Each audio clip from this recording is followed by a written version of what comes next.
ಈಗ ತಮ್ಮೆಲ್ರಿಗೂ ಗೊತ್ತಿದ್ದಾಗೆ ಇದೇ ತಿಂಗಳು 25ನೇ ತಾರೀಕು ನಡೀತಾ ಇರತಕ್ಕಂತ ಹಾಲು ಒಕ್ಕೂಟದ ನಿರ್ದೇಶಕರ ಒಂದು ಚುನಾವಣೆ ಏನಿದೆ, ಚನ್ನಪಟ್ಟಣ ತಾಲೂಕು ಅಲ್ಲಿ ಯಾವ್ಯಾವ ರೀತಿ ಇಲ್ಲಿರ್ತಕ್ಕಂಥ AR ವರ್ತನೆ ಮಾಡಿದ್ದಾರೆ ಅಂತಕ್ಕಂಥದ್ದು ಈಗ ತಾನೇ ನಾವು ಒಂದು ಬೃಹತ್ ಪ್ರತಿಭಟನೆ ಮೂಲಕ ಎಲ್ಲವನ್ನು ಕೂಡ ಮಾತನಾಡಿದ್ದೇವೆ.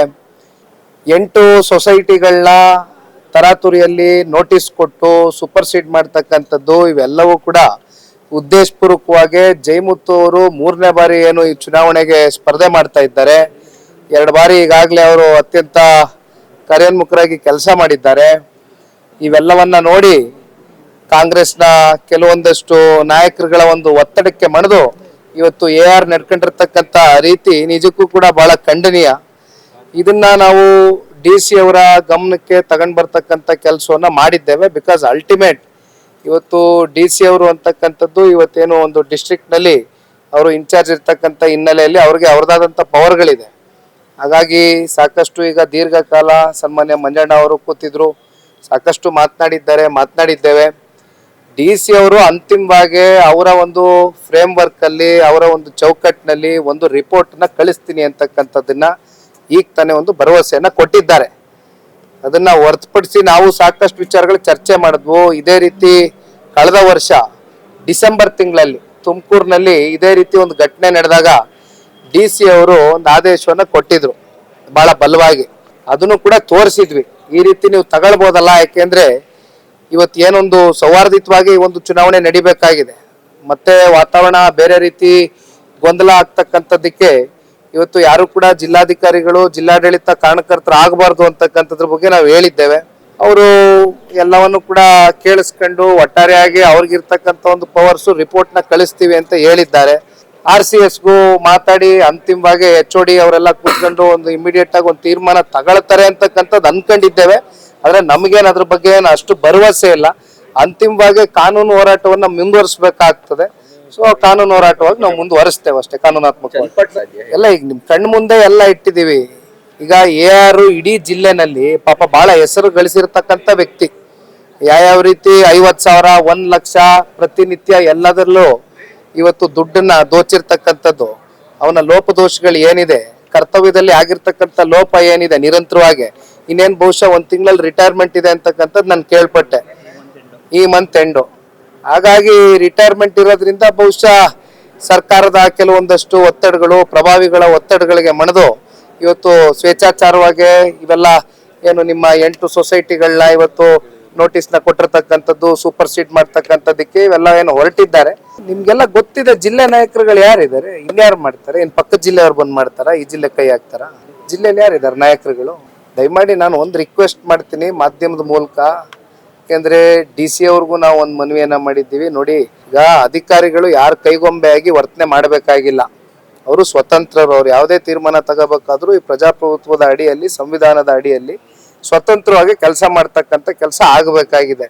ಯಾವುದೋ ಒಂದು ರಾಜಕೀಯ ಪಕ್ಷ 5 ವರ್ಷಕ್ಕೆ ಆಡಳಿತ ಮಾಡ್ಬೋದು, ಮತ್ತೆ ಬದಲಾವಣೆ ಪರ್ವ ಬಂದೇ ಬರುತ್ತಲ್ಲ.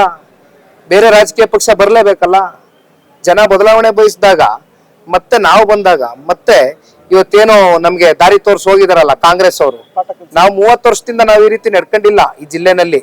ಒಂದು ಉದಾಹರಣೆ ಇಲ್ಲ, ಒಂದು ಸೊಸೈಟಿ ಕೈ ಹಾಕಿಲ್ಲ, ಒಂದು ಡೈರಿ ಕೈ ಹಾಕಿಲ್ಲ, ಒಂದು VSSN ಕೈ ಹಾಕಿಲ್ಲ, ಯಾವುದಕ್ಕೂ ಕೈ ಹಾಕಿಲ್ಲ ಕುಮಾರಣ್ಣ ಅವರು. ಪಾರದರ್ಶಕವಾಗಿ ನ್ಯಾಯಸಮ್ಮತವಾಗಿ ಇಲ್ಲಿವರೆಗೂ ಜೀವನ ಮಾಡ್ಕೊಂಡ್ ಬಂದಿದ್ದೇವೆ ರಾಜಕೀಯವಾಗಿ ಈ ಜಿಲ್ಲೆನಲ್ಲಿ. ಆದ್ರೆ ಈ ಒಂದು ಚುನಾವಣೆಯಿಂದ ಇವತ್ತು ಏನ್ ಮೆಸೇಜ್ ಕೊಡ್ಲಿಕ್ಕೆ ಹೋಗ್ತಾ ಇದ್ದಾರೆ ಸರ್ಕಾರ ಇರ್ಬೋದು, ಸರ್ಕಾರದಲ್ಲಿ ಇರ್ತಕ್ಕಂಥ ಪ್ರಭಾವಿಗಳು ಅಂತಕ್ಕಂಥದ್ದು, ಜಿಲ್ಲೆಯ ಜನತೆನೂ ಮುಂದಿನ ದಿನಗಳೇ ಉತ್ತರ ಕೊಡ್ತಕ್ಕಂಥದ್ದು ದಿನ ಬಹಳ ದೂರ ಇಲ್ಲ. ಅಷ್ಟಂತೂ ಬಹಳ ಸ್ಪಷ್ಟವಾಗಿ ಹೇಳ್ಬೋದು. ಅವರು ಇಷ್ಟೇ ಹೇಳಿರೋದು, ಅವರ ಫ್ರೇಮ್ ವರ್ಕ್ ನಲ್ಲಿ, ಅವರ ಚೌಕಟ್ಟಿನಲ್ಲಿ ಎಷ್ಟೊತ್ತು ಮಾತಾಡಿದ್ರು ಇಷ್ಟೇ ಉತ್ತರ ಬಂದಿರೋದು. ನಮ್ ಪವರ್ ಇಷ್ಟೇ ಇರೋದು, ಮಾತೆತ್ತಿದ್ರೆ ತಗೋಬರಪ್ಪ ಅದೆಂತದೋ ಬುಕ್ ಪುಸ್ತಕ ತಗೊಬನ್ನಿ, ಆಕ್ಟ್ ತಗೊಬನ್ನಿ ಅಂತ ಹೇಳ್ತಾರೆ. ಆಕ್ಟ್ ಅಲ್ಲಿ ನಮ್ಗಿಲ್ಲ, ನಾವು ರಿಪೋರ್ಟ್ ಕಳಿಸ್ಬೋದು ಅಷ್ಟೇ. ಅಂತಿಮವಾಗಿ RCS HOD ಎಲ್ಲ ಕುತ್ಕೊಂಡು ತೀರ್ಮಾನ ಮಾಡ್ಬೇಕು ಅಂತಾರೆ. ಬಟ್ ಈಗ ಏನಾಗಿದೆ ಪರಿಸ್ಥಿತಿ, 25ನೇ ತಾರೀಕು ಚುನಾವಣೆ ಇದೆ. ಈಗ ಇವರು ರಿಪೋರ್ಟ್ ಕಳಿಸಿ ಅವನ ಮೇಲೆ ಆಕ್ಷನ್ ತಗೊಂಡು AR ಯಾವಾಗ ಬದಲಾವಣೆ ಆಗ್ತಾನೆ, AR ಬದಲಾವಣೆ ಆಗ್ತಾನ? ಅಲ್ಟಿಮೇಟ್ಲಿ ಇಲ್ಲಿ ಪೆಟ್ಟು ತಿನ್ನೋರು ಯಾರು? ಅಲ್ಲ, ವಿಶ್ವಾಸ ಇರೋದಕ್ಕೆ ನಾವಿಲ್ಲಿ ಬಂದು ನಿಂತ್ಕೊಂಡು ಇಷ್ಟೊತ್ತು 2 ಅವರ್ 1 ಅವರ್ ಕೂತ್ಕೊಂಡು ಚರ್ಚೆ ಮಾಡ್ಕೊಂಡು ಹೋಗ್ತಾ ಇದೀವಿ. ಬಟ್ ವಿಶ್ವಾಸವಾಗಿ ನಡೆಸ್ಕೊಂಡಿದ್ದಾರೆ. ನಾನೇನು DC ಅವ್ರ ಬಗ್ಗೆ ನಾನೇನು ಲೋಪ ಎಸಿತಕ್ಕಂಥ ಪ್ರಶ್ನೆ ಇಲ್ಲ. ಅವರು ಕೆಲವೊಂದಷ್ಟು ಅವ್ರ ಫ್ರೇಮ್ ವರ್ಕ್ ಬಗ್ಗೆ ಚರ್ಚೆ ಮಾಡಿದ್ದಾರೆ. ಆದ್ರೂ ಕೂಡ ಇದೊಂದು ಸ್ವಲ್ಪ ಮುತುವರ್ಜಿ ವಹಿಸಿ, ಕಾಳಜಿ ವಹಿಸಿ ಚುನಾವಣೆ ಪಾರದರ್ಶಕವಾಗಿ ಮಾಡಿ ಅಂತಕ್ಕಂಥ ಮನವಿ ಸಲ್ಲಿಸಿದ್ದಾರೆ. ಇವತ್ತು ಚನ್ನಪಟ್ಟಣ ತಾಲೂಕಲ್ಲಿ AR ವೆಂಕಟೇಶ್ ಅವರು ಸಾಕಷ್ಟು ಸಂಘಗಳನ್ನು ಡಿಸ್ಕ್ವಾಲಿಫೈ ಮಾಡುವಂಥದ್ದು, ಒಂದೇ ದಿನ 8 ಸಂಘಕ್ಕೆ ನೋಟಿಸ್ ಕೊಡುವಂಥದ್ದು ವಿರುದ್ಧ ಇವತ್ತು ಹೆಚ್ಚು ಕಮ್ಮಿ ನಮ್ಮ ತಾಲೂಕಲ್ಲಿ 25 ಸಂಘಕ್ಕೆ ಹೆಚ್ಚು ಸಂಘಗಳಿಗೆ ನೋಟಿಸ್ ಕೊಟ್ಟಿದ್ರು. ಆ ವಿಚಾರವಾಗಿ ಹಿಂದೆನೂ ಕೂಡ DC ಅವ್ರ ಗಮನಕ್ಕೆ ತಂದಿದ್ವಿ. ಶಾಂತಿ ಗ್ರಾಮಗಳಲ್ಲಿ ಕದಲುತ್ತಿದೆ, ಇದು ವ್ಯವಸ್ಥಿತ ಒಂದು ಕರದಿ ನಿರ್ದೇಶನವನ್ನು ಕೊಡಬೇಕು ಅಂತೇಳಿ. ಆದರೂ ಕೂಡ ಯಾವುದೋ ಒಂದು ಸಹಕಾರ ಸಂಘದ್ದು ಡಿಸ್ಕ್ವಾಲಿಫೈ ಮಾಡಿದಂಥ ಸಂದರ್ಭದಲ್ಲಿ ಆ ದಾಖಲಾತಿ ಕೇಳುವಾಗ 5 ದಿನ ಸತತ ಅವರು ಗೈರಾಜಾದರು.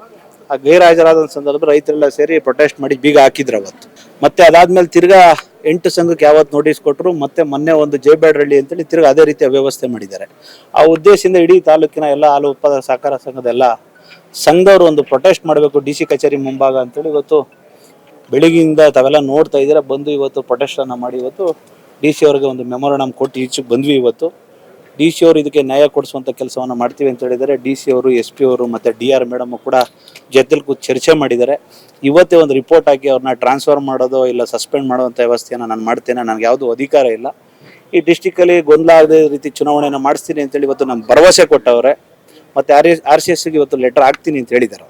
ಮುಂದಿನ ದಿನಗಳಲ್ಲಿ ನ್ಯಾಯಾಲಯಕ್ಕೆ ಗೌರವ ಕೊಡಬೇಕಾಗುತ್ತೆ. ಅವ್ರು ಯಾವ ರೀತಿ ತೀರ್ಮಾನ ತಗೋತಾರೆ, ಮುಂದಿನ ಹೆಜ್ಜೆ ನಾವು ಕೂಡ ಏನು ಮಾಡಬೇಕು ಅಂತೇಳಿ ಅದಕ್ಕೆ ರೂಪವನ್ನು ರೂಪಿಸ್ಕೊಳ್ತೀವಿ ನಾವು.